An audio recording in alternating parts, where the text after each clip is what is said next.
Now India only want tax, GST. We are not getting our share. Even the poor workers, 100 days job workers. বাংলার mainstream মিডিয়ায় প্রায় সব খবরের কাগজ এবং টিভি চ্যানেলে গতকালের একটা খবর আমার খুব চোখে লেগেছে। বড় বড় করে হেডলাইন, বিশ্ববঙ্গ বাণিজ্য সম্মেলনে আসছেন ভুটানের রাজা, ঝাড়খণ্ডের মুখ্যমন্ত্রী। বিশ্ববঙ্গ বাণিজ্য সম্মেলন কবে? আমাদের রাজ্যে বিশ্ববঙ্গ বাণিজ্য সম্মেলন হবে আগামী ফেব্রুয়ারি মাসের 5-6 তারিখে। ফেব্রুয়ারি মাসের 5-6 তারিখে বিশ্ববঙ্গ বাণিজ্য সম্মেলন। তাহলে আজকে এই সময়ে বাংলার মেনস্ট্রিম মিডিয়া যেগুলো নবান্নের বিজ্ঞাপনে চলে, তাদের এরকমের হেডলাইন কেন? বিশ্ববঙ্গ বাণিজ্য সম্মেলনে আসছেন ভুটানের রাজা এবং ঝাড়খণ্ডের মুখ্যমন্ত্রী। তার কারণ আছে। তার কারণ হচ্ছে আজ থেকে 28শে জানুয়ারি এবং 29শে জানুয়ারি দুদিন আমাদের পাশের রাজ্য, পড়শি রাজ্য ওড়িশাতে বসছে তাদের রাজ্যের শিল্প সম্মেলন, এবং যেখানেও দেশ এবং বিদেশের শিল্পপতিরা আসছে। আপনারা ভাববেন আমাদের রাজ্যে তো আসে বিশ্ববঙ্গ বাণিজ্য সম্মেলন, প্রতি বছর হাজার হাজার কোটি কোটি টাকার বিনিয়োগের গল্প হয়, একটা বিনিয়োগও আপনারা দেখতে পারেন না। তাহলে উড়িষ্যাতে কি সেই একই রকম ঘটনা ঘটছে? আগে না স্যার, না ম্যাডাম। বাংলার মিডিয়া যখন বিশ্ববঙ্গ বাণিজ্য সম্মেলনকে আজকের দিনে দাঁড়িয়ে এখনো 15 দিন আছে হাইলাইট করার চেষ্টা করছে, তখনই বুঝতে হবে ডাল মে কুছ কালা হ্যায়। এবং এই বাংলার মিডিয়া জানে যে বাংলার মানুষ কোনোদিনই কোনো ঘটনা তলিয়ে ভাবে না, তাদেরকে চোখে আঙুল দিয়ে দেখিয়ে দিতে হয় ঠিক কি ঘটছে এই মুহূর্তে এই ভারতবর্ষের দুটি রাজ্যে বা গোটা পূর্বাঞ্চলে। পশ্চিমবঙ্গে যে শিল্পের রাজ ছিল, সমস্ত রকমের শিল্পের যে কেন্দ্রবিন্দু ছিল আমাদের পশ্চিমবঙ্গ, বামেদের 34 বছর এবং সিপি এবং তৃণমূলের 15 বছর, এই 49 বছরে সেই শিল্পের ভরকেন্দ্র এবার চেঞ্জ হয়ে এই পূর্বেরই দুটো রাজ্যে যেতে চলেছে, ওড়িশা এবং অসম। এবং সেটাই আজকের দিনে একেবারে পরিষ্কার হয়ে যাচ্ছে। কিভাবে জানতে পারছি আমরা?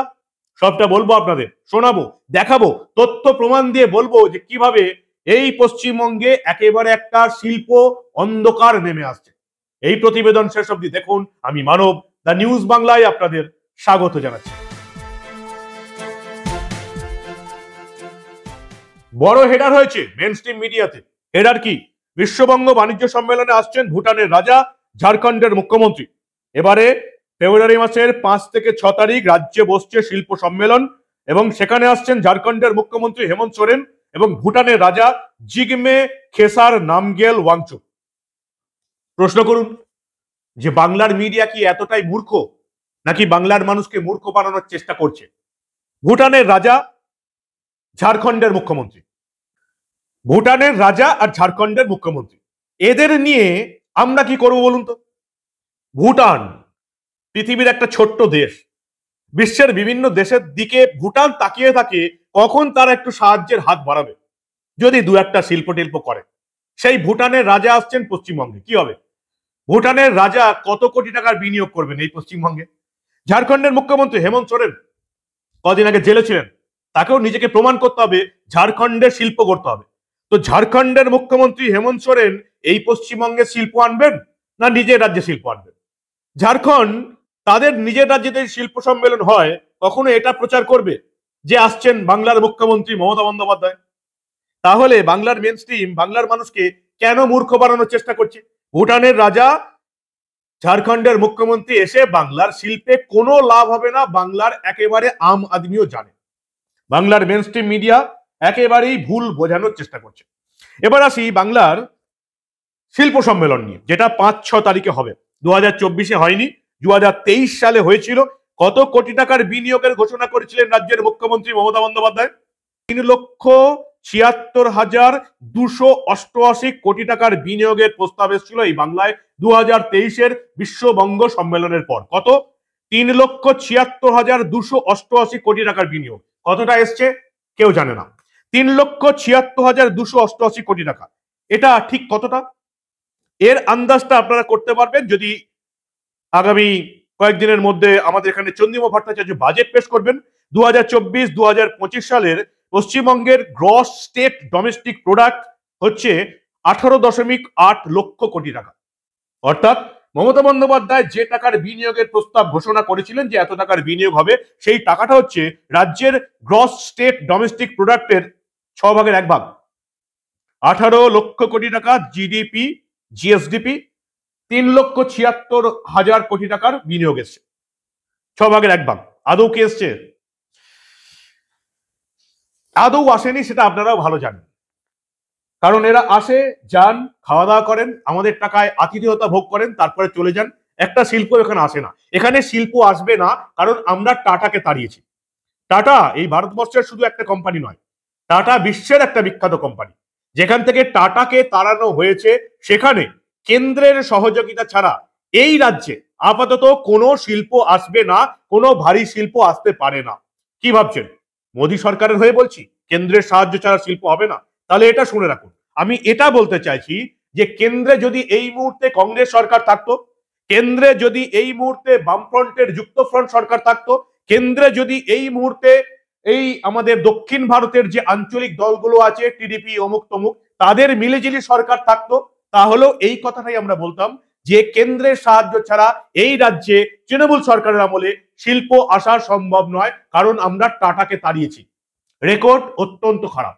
মুখ্যমন্ত্রী বারবার বলছেন আমাদের রাজ্যটা শিল্প বান্ধব রাজ্য, কিন্তু আপনারাও সবাই জানেন আমাদের রাজ্যটা শিল্প বান্ধব রাজ্য নয়। আমাদের রাজ্যটা এই মুহূর্তে সিন্ডিকেট বান্ধব রাজ্য, তোলামূল বান্ধব রাজ্য বললে আরো বেশি করে পরিষ্কার বুঝতে পারবেন। এবার আসি বাংলার মেইনস্ট্রিম মিডিয়া কেন এই রকমের খবর এখন করলো। ওড়িশায় বসছে দুদিনের শিল্প সম্মেলন। কি ভাবছেন? একই ব্যাপার, আমাদের এখানেও শিল্প সম্মেলন হয়, শিল্প লবডঙ্কে একটাও হয় না। ওড়িশাতেও একই হবে? একই হবে না স্যার, ম্যাডাম, একই হবে না। ওড়িশায় শিল্প সম্মেলনে আসছেন খোদ দেশের প্রধানমন্ত্রী নরেন্দ্র মোদী। এবং আর কি হচ্ছে, মোট 100টা মৌ স্বাক্ষর হবে। আমাদের এখানেও হয়, কি তফাৎ আছে? মোট বিনিয়োগ হবে প্রায় 10 থেকে 15 লক্ষ কোটি টাকার। আমাদের এখানেও মুখ্যমন্ত্রী মমতা বন্দ্যোপাধ্যায় একই কথা বলে থাকেন। কি তফাৎ আছে?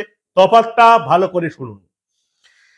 যে সমস্ত শিল্পপতিরা ওড়িশায় আজকে থেকে যে শিল্প সম্মেলন শুরু হলো, আজকে এবং কালকে চলবে, তার মধ্যে আসছেন জেএসডব্লিউ স্টিলের কর্ণধার সজ্জন জিন্দাল, যিনি ফেব্রুয়ারি মাসে এই বাংলাতেও আসবেন শিল্প সম্মেলনে, কিন্তু শিল্প আসবে না।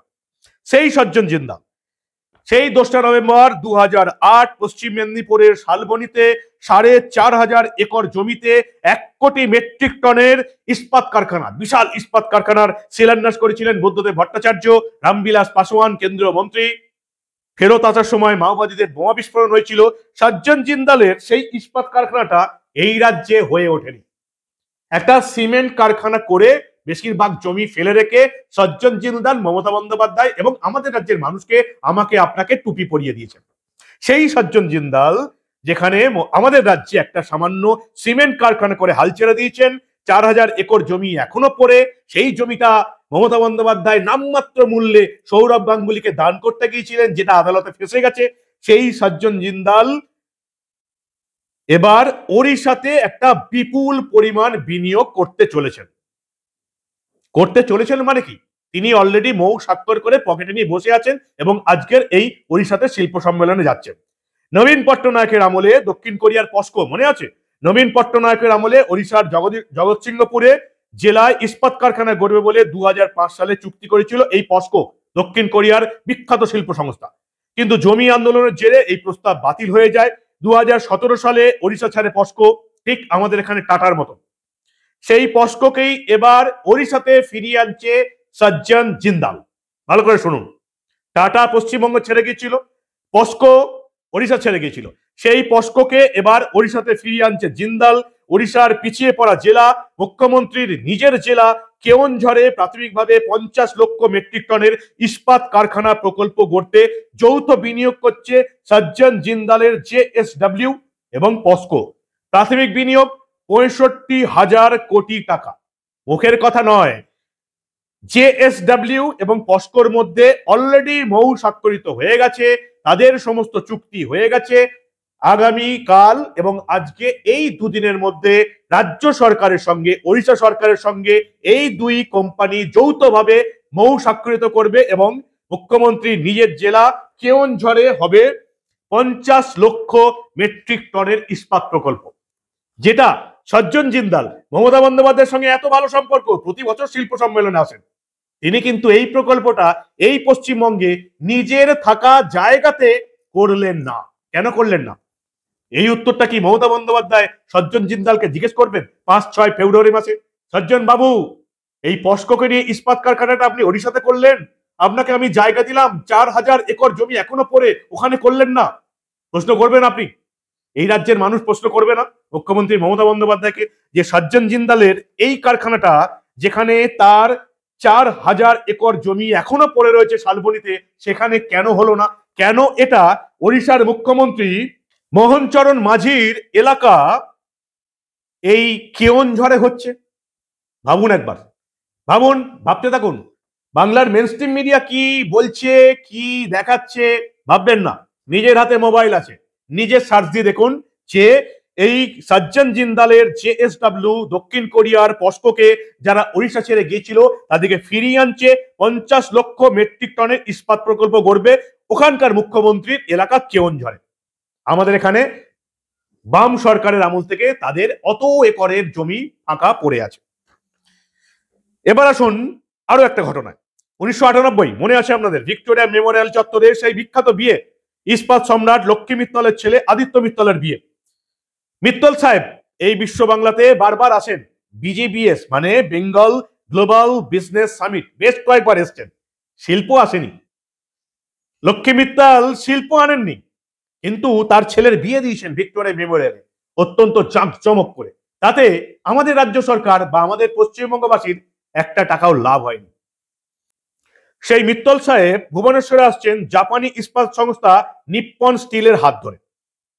গুজরাটের সুরাতের খুব কাছেই আরব সাগরের তীরে মিত্তলদের আর্সেলার আর নিপ্পন স্টিলের যৌথ উদ্যোগে রমরমিয়ে চলছে 90 লক্ষ মেট্রিক টনের ইস্পাত কারখানা। সেই আর্সেলার মিত্তল এবং নিপ্পন স্টিল এবার ওড়িশার উপকূল জেলা কেন্দ্রপাড়ায় বিশ্বের বৃহত্তম ইস্পাত কারখানা গড়তে চায়। দুই কোম্পানির, দেশি বিদেশি দুই কোম্পানির মৌ স্বাক্ষর হয়ে গেছে, প্ল্যান ফাইনাল। আজকে ওড়িশা সরকারের সঙ্গে বসে তারা মৌ স্বাক্ষর করবে, কয়েকদিনের মধ্যে সেখানে বিশ্বের বৃহত্তম ইস্পাত কারখানা গড়ে উঠবে, যার শিলান্যাস হবে। কি বুঝছেন? লক্ষ্মী মিত্তল আসবেন মমতা বন্দ্যোপাধ্যায়ের বিজিবিএস 5 থেকে 6 ফেব্রুয়ারি আসবেন এবং আমাদের বাংলার আতিথেয়তা উপভোগ করবেন। কত কোটি টাকার তিনি লগ্নি করবেন সেই গ্যারেন্টি দেবেন মমতা বন্দ্যোপাধ্যায়, বড় করে ঘোষণা করবেন এত কোটি টাকার বিনিয়োগ হবে। কিন্তু লক্ষ্মী মিত্তল নিপ্পন স্টিলের যৌথ উদ্যোগে তারা যে মৌ স্বাক্ষরিত করলেন দুটো কোম্পানির, দেশি বিদেশি দুটো কোম্পানির, তারা আজকে ওড়িশা সরকারের সঙ্গে মৌ স্বাক্ষর করছে এবং ওড়িশার কেন্দ্রপাড়ায় বিশ্বের বৃহত্তম ইস্পাত কারখানা গড়ে উঠছে। কি বলবেন? আসি যাই, আতিথেয়তা পাই, খাবার খাই, শিল্প। তোমরা টাটাকে তাড়িয়েছো, তোমাদের এখানে শিল্প মানেই সেই শিল্প কারখানা আর শিল্প গোষ্ঠী পুরো ভোগে। কারণ এটা শিল্প বান্ধব রাজ্য নয়, এটা হচ্ছে সিন্ডিকেট বান্ধব রাজ্য, তোলামূল বান্ধব রাজ্য। এই রাজ্যে কেন্দ্রের সাহায্য ছাড়া কোনোদিন শিল্প হবে না। ওড়িশা দুটো বড় ইস্পাত কারখানা আজকে শুভ সূচনা হচ্ছে। এই দুটো বড় ইস্পাত কারখানা এই মুহূর্তে ওড়িশা রাজ্যের পুরো নকশাটাই পাল্টে দেবে, ভবিষ্যৎ পাল্টে দেবে। এই দুটো পরিকল্পনা, দক্ষিণ কোরিয়ার গুয়াংগ্যাংয়ে পস্কোর যে 2,30,00,000 মেট্রিক টনের বৃহত্তম ইস্পাত কারখানা আছে, এই মিত্তলের কারখানা, সেটাকেও ছাপিয়ে যাবে এই ওড়িশার কেন্দ্রপাড়াতে। বিশ্বের সবচেয়ে বড় ইস্পাত কারখানা হচ্ছে 2,40,00,000 টন মেট্রিক কারখানা, বিশ্বের সবচেয়ে বড় ইস্পাত কারখানা। এই দুটো ইস্পাত প্রকল্প ওড়িশার শিল্প মানচিত্রের চেহারাটাই বদলে দিচ্ছে। ওড়িশায় আরো 2 রাউরকেল্লা এবং জামশেদপুর তৈরির সম্ভাবনা তৈরি করে দিয়েছে। আপনারা এতদিন জামশেদপুর এবং রাউরকেল্লা শুনেছেন, এবার এই কেন্দ্রপাড়া এবং কেওনঝড় দুটো এলাকা গোটা ওড়িশার মানচিত্রকে বদলে দিতে চলেছে। এবং পরিষ্কার টের পাওয়া যাচ্ছে ভারত সরকার যে পূর্ব দিকে তাকাও, লুকিং ফর দ্য ইস্ট, সেই পূর্ব দিকে তাকাও ভারত সরকারের প্ল্যানিং এ পূর্বে যে শিল্পের রাজধানীটা ছিল আমাদের পশ্চিমবঙ্গ, সেটা কিন্তু ভারত সরকারের নজরে নেই। পূর্বের দিকে তাকাও, ভারত সরকারের নজর এখন ওড়িশা এবং আসাম। এই বিশ্ব বাংলা তার ধারের কাছে নেই। কারণ এখানে মমতা বন্দ্যোপাধ্যায়ের সরকার চলছে, এখানে সিন্ডিকেটের রাজ চলছে, এখানে তোলামূলের রাজত্ব চলছে, এখানে তোলার ব্যবসা চলছে। তাই কোন শিল্পপতি এখানে তাদের শিল্প কারখানা, বাড়ি শিল্প গড়তে রাজি নন। পূর্বের দিকে তাকাও, ভারত সরকারের দৃষ্টি এখন ওড়িশা এবং অসমের দিকে। কি বলবেন? সমস্যা হচ্ছে মেন স্ট্রিম মিডিয়া আপনাদের এগুলোকে জানাবে না, এটাই হচ্ছে আপনাদের সমস্যা। কোন মেন স্ট্রিম মিডিয়া, না টিভি চ্যানেল, না খবরের কাগজ, নবান্নের বিজ্ঞাপন পেয়ে যারা চলে, তারা এই বাংলার মানুষকে এরকম ঢপবাজি দিয়েই চালাবে যে বেঙ্গল বিজনেস সামিটে আসছে ভুটানের রাজা আর ঝাড়খণ্ডের মুখ্যমন্ত্রী। বাংলার মানুষ প্রশ্ন করবেই না, জেগে ঘুমিয়ে থাকা বাঙালি প্রশ্ন করবেই না যে খায় না মাথায় দেয় ভুটানের রাজা আর ঝাড়খণ্ডের মুখ্যমন্ত্রীকে নিয়ে আমরা শিল্প কি করব। এরপরে যখন উড়িষ্যা যাবেন, পুরীতে বেড়াতে যাবেন, সমুদ্রের ধারে বেড়াতে যাবেন, তখন কোনো ধাই কিরিকিরি করে আসা লোককে আর ব্যঙ্গ করবেন না। কারণ এই যে দুটো ইস্পাত কারখানা গড়ে উঠছে, এখানে গোটা ওড়িশা রাজ্যের মানচিত্র বদলে দেবে। এখানে কাজ পাবে ওড়িশার জনগণ। আর এই পশ্চিমবঙ্গের যারা মুসলিম আছেন, সেই মুসলিমরা যারা রাজমিস্ত্রির কাজ করেন, তারা গিয়ে ওখানে ওড়িশার ওই শিল্প কারখানা গড়ে উঠবে, তাদের হাত দিয়ে গড়ে উঠবে। মুসলিম রাজমিস্ত্রিরা উড়িষ্যার শিল্প কারখানা গড়তে সাহায্য করবেন। তারা এই বাংলা থেকে, এই বাংলার মুসলিমরা গিয়ে ওই শিল্প কারখানায় মিস্ত্রির কাজ করবে। আর হিন্দুরা ওড়িশায় ওই দুটো কারখানার বাইরে গিয়ে চায়ের দোকান দেবে, চপের দোকান দেবে এবং চপ শিল্প এবং চা শিল্প, ঝালমুড়ি শিল্পকে ওখানে বিকশিত করে তুলবে। কি বলবেন আপনারা? আপনাদের মূল্যবান এবং গুরুত্বপূর্ণ মতামত জানান দা নিউজ বাংলার কমেন্ট সেকশনে। আর দেখতে থাকুন দা নিউজ বাংলা। এটাই হচ্ছে আমাদের পশ্চিমবঙ্গের ভবিষ্যৎ।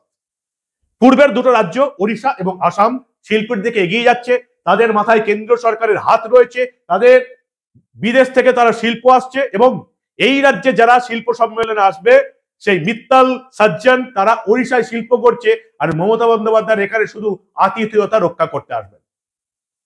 গল্প হলেও সত্যি, যেটা এই বাংলার মানুষ কিছুতেই বুঝতে পারছে না। আপনাদের মূল্যবান এবং গুরুত্বপূর্ণ মতামত জানান দা নিউজ বাংলার কমেন্ট সেকশনে। দেখতে থাকুন দা নিউজ বাংলা। আমরা বাংলার মেইনস্ট্রিম মিডিয়া, খবরের কাগজ, টিভি চ্যানেল এই সমস্ত ঘটনা আপনাদের সামনে তুলে না ধরলেও আপনাদের ঘুম ভাঙানোর জন্য এবং আপনাদের চোখে আঙুল দিয়ে দেখানোর জন্য আমরা ভারতে ঘটে চলা, বিভিন্ন রাজ্যে ঘটে চলা এই ধরনের কোনো ঘটনা চেপে রাখতে দেব না।